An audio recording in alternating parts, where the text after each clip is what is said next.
As a side note, let me say that this conversation with Bhaskar Sankara, who's a brilliant socialist writer and philosopher, represents what I hope to do with this podcast.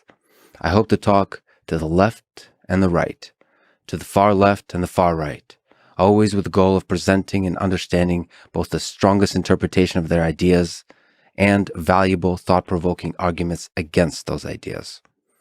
Also, I hope to understand the human being behind the ideas. I trust in your intelligence as the listener to use the ideas you hear to help you learn, to think, to empathize, and to make up your own mind. I will often fall short in pushing back too hard or not pushing back enough, of not bringing up topics I should have, of talking too much, of interrupting too much, or maybe sometimes in the rare cases not enough, of being too silly on a serious topic or being too serious on a silly topic. I'm trying to do my best, and I will keep working my ass off to improve. In this way, I hope to talk to prominent figures in the political space, even controversial ones, on both the left and the right. For example, I hope to talk to Donald Trump and Alexandria Ocasio-Cortez, to Ron DeSantis and Barack Obama, and of course many others across the political spectrum.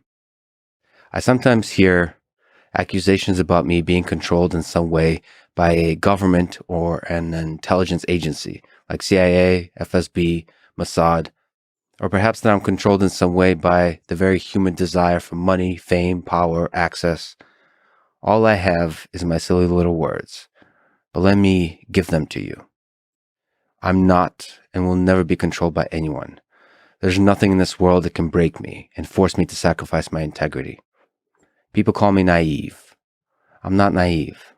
I'm optimistic. And optimism isn't a passive state of being.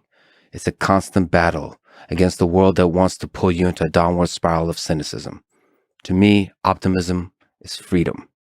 Freedom to think, to act, to build, to help, at times in the face of impossible odds.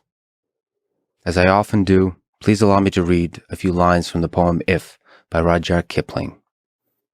If you can keep your head when all about you are losing theirs and blaming it on you, if you can trust yourself when all men doubt you, but make allowance for their doubting too, if you can wait and not be tired by waiting, or being lied about, don't deal in lies, or being hated, don't give way to hating, and yet don't look too good nor talk too wise. Even this very poem is mocking my over-romantic ridiculousness as I read it. The meta-irony is not lost on me, my friends. I'm a silly little kid trying to do a bit of good in this world. Thank you for having my back through all of it, all of my mistakes. Thank you for the love. This is the Lex Fridman podcast.